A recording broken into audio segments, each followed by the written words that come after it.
नमस्ते, राम राम जी। आज की वीडियो किसी के लिए कोई हेट के लिए नहीं है कि मैं गवर्नमेंट के लिए हेट है या जवान जो प्रोटेस्ट कर रहे हैं उनके लिए हेट है। वीडियो बड़ी क्लियर है कि गलती दोनों तरफ से है। सबसे पहली गलती जो गवर्नमेंट ने की थी, अगेन गवर्नमेंट ने वही गलती की है जो कृषि कानून के टाइम पे की थी। सिर्फ सोते हुए कानून बनाओ, ट्वीट करो, लॉन्च कर दो। हर चीज का एक प्रोसेस होता है, इसके बारे में बात करेंगे। अब जवानों की गलती क्या है कि उन्होंने प्रोटेस्ट करना किसानों से सीखा ही नहीं।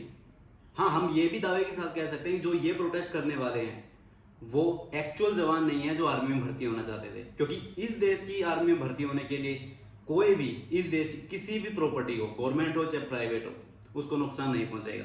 ये ऑपोजिशन का गेम है, कहते हैं ना कि बहती गंगा में हाथ धो लो, तो वही है। अब बीजेपी के ऑपोजिट एक नहीं है, दो है, ये अलग चैप्टर है। अब बात करते हैं गवर्नमेंट की गलती क्या है। हर चीज को लॉन्च करने से पहले एक ट्रायल होता है। चाहे आप 5G लॉन्च कर रहे हैं तो एक ट्रायल है, चाहे आप कोई भी कानून ला रहे हैं तो एक ट्रायल है। एक गाड़ी भी बनाने से पहले उस पर एक ट्रायल होता ही होता है। अभी जापान में एक कानून आया है ट्रोल वाला, सोशल मीडिया ट्रोल, जो उन्होंने 3 साल के लिए ट्रायल पे लिया है कि कोई भी किसी को ट्रोल करेगा सोशल मीडिया पे, उसके लिए कुछ भी गलत वर्ड यूज करेगा तो उसके लिए उसको 1 साल की सजा होगी ही होगी। ये उन्होंने 3 साल के ट्रायल पे लिया है। तो इसका भी एक ट्रायल होना था, जैसे कृषि कानून का ट्रायल होना था कि पहले हम यूज करते हैं 50-50 करके, या हम एक ऑप्शनल रख के यूज करते हैं कि जिसको इस योजना के तहत आना वो इसके तहत आ सकता है, जिसको पहली पुरानी जो हमारा रूल चला आ रहा है कि जिसको लास्ट तक देश की सेवा करनी है तो वैसे कर सकता है। इसको इस तरीके से लेके आना था। हमने अपने को कंपेयर करने की कोशिश की है ब्रिटेन और अमेरिका से। अमेरिका की कितनी पॉपुलेशन है? 32 करोड़। ब्रिटेन की उससे भी आधी। अगर इन दोनों की जोड़ दिया जाए तो हमारी यूपी और दिल्ली की बराबर हो जाती है। फिर हम 140 करोड़ है, वो सिर्फ 50 करोड़ है। अमेरिका में यंग जो आर्मी मैन है उसकी एज है 28, ब्रिटेन में है 30, और हम अपनी बनाना चाह रहे हैं 26। कैसे? हो ही नहीं सकता। आप 140 करोड़ का पहले आपको उनको फायदा बताना होगा। जब आप योजना लॉन्च कर चुके हो, प्रोटेस्ट हो चुका है, आग लग चुकी है, तोड़ फोड़ हो चुकी है, तब आप उसके फायदे लेके आ रहे हो। शायद अब भी पूरी तरह से किसी को पता भी नहीं होगा कि क्या फायदे हैं, और वो फायदे कोई है ही नहीं। एक्चुअल में कोई फायदा है ही नहीं कि आप 26 के बाद उनको बताओ। आप सिर्फ कह रहे हो कि आपको एक सर्टिफिकेट मिल जाएगा जिसके तहत आप कहीं पे भी नौकरी ले सकते हो, लेकिन कहां? Question mark. आप उनको कह रहे हो कि आपको रिटायरमेंट में 12 लाख मिल जाएंगे। क्या होता 12 लाख? एक साइकोलॉजी के हिसाब से 12 लाख जब भी किसी मिडिल क्लास, लोअर क्लास के पास आएगा तो उसके पास ऑलरेडी उसके इतने बड़े खर्चे रहेंगे, ये भी कर लो वो भी कर लो। आपको एक चीज को ना ब्रेक करके लॉन्च करना चाहिए। गवर्नमेंट की यहां सबसे बड़ी गलती है, सिर्फ योजना देने से कुछ नहीं है, उसके फायदे भी हैं। यहां 12 लाख देने की बजाय उनको करना चाहिए कि हम आपको अगले 5 साल 20,000 रुपए हर महीने देंगे।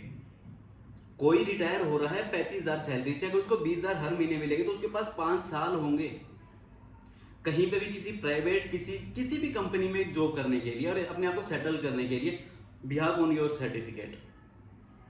आपको ये बताना चाहिए कि अगर आप 20,000 नहीं तो हम आपको 10-10,000 रुपए अगले 10 साल तक देंगे, जिससे एक जो उसके खर्चे है ना, मंथली खर्चे, LIC हो गई, अलग टर्म प्लान हो गए, फैमिली खर्चे हो गए, तो वो उनको सिक्योर कर सके। लेकिन आप उनको जीरो पे लाके खड़ा कर रहे हो और डॉट लगा के।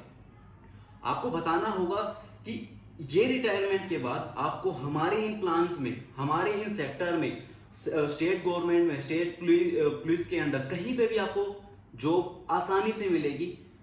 ये उनको क्लियर करके चलना होगा। लेकिन आप क्या करके चल रहे हो कि हम अपने आप को ब्रिटेन, अमेरिका से कंपेयर कर रहे हैं। अगर आपको उनसे कंपेयर करना है तो आपको वैसा ही एक सिस्टम देना होगा। सिंपल सी बात है, वो लोग अपने जवान को स्टार्टिंग से लेके एंड तक सपोर्ट करते हैं। हमारे यहाँ पे क्या है, अगर कोई ऑन ड्यूटी डेथ भी हो जाती है, अगर फैमिली में कोई उसकी जगह लेने वाला है तो उसको नौकरी मिल जाएगी, लेकिन कब पता नहीं। अगर कोई लेने वाला नहीं है तो हम सिर्फ उसी वक्त हाथ छोड़ देंगे, उसको 5 लाख 10 लाख रुपए देंगे। लेकिन वहां की गवर्नमेंट एंड तक उनको सपोर्ट करती है, वो एक अलग है। अगर जब भी कोई घर बनेगा तो पहले नींव जमीन चेक की जाएगी, क्या इस पे घर खड़ा हो सकता है, एक ट्रायल लिया जाएगा। लेकिन आप तो सीधा ही 3rd फ्लोर पे जाने की सोचते हैं। हम इस आपकी पूरे प्लान, ये योजना ठीक है, आज जो आप कह रहे हो कि हमने आर्मी को यंग बनाना, ठीक है, तो वैसे ही 140 करोड़ लोग चाहते हैं कि हमें अपनी पॉलिटिकल जो हमारी पूरी पार्टी है, हमने उसको यंग बनाना है। कनाडा के प्रधानमंत्री जितना यंग प्रधानमंत्री हमें भी चाहिए। अब क्या करें? पॉलिटिशियन को स्टार्टिंग से ही सपोर्ट रहता है। एमएलए बना तो उसको पेंशन, सांसद बना तो पेंशन, ये बना तो पेंशन, पेट्रोल, घर, बिजली, पानी, गाड़ी, सब कुछ गवर्नमेंट की तरफ से। लेकिन उस जवान का क्या? जो गया तो सरहद पे, अगर आपको देना ही है तो उसको भी दो ना यही फैसिलिटी कि जब भी गवर्नमेंट आएगी, सॉरी फॉर माय वर्ड्स, कि जो भी आर्मी में ज्वाइन होगा फर्स्ट डे से जब तक वो रिटायरमेंट नहीं होता, सारा खर्चा गवर्नमेंट का है। बच्चों की एजुकेशन, बिजली, पानी, रहना, खाना, पीना, सब कुछ। तो फिर देखते हैं कौन प्रोटेस्ट करता है। लेकिन नहीं, ये सारे रूल ही पॉलिटिशियंस के लिए हैं। तो आपको उन चीजों को भी चेंज करना होगा, अपने पॉलिटिकल सिस्टम को भी चेंज करना होगा। आप जीएसटी लाए, एग्री है, बहुत सही चीज थी। तो वैसे ही आप अपने पॉलिटिशियन में लेके आइए ना, कि हम इलेक्शन करेंगे सिर्फ एक बार। क्यों पहले पंचायत के हो रहे हैं, फिर नगर निगम के हो रहे हैं, एमसीडी, सीएम, पीएम अलग अलग हो रहे हैं, क्यों? आप उनको भी एक करिए ना। जो आपके एमएलए, मिनिस्टर, जो उनको पेंशन मिलती है, वो उनके रिटायर होने के बाद, उनके पोजीशन से हटने के बाद आप उनकी बंद कीजिए ना।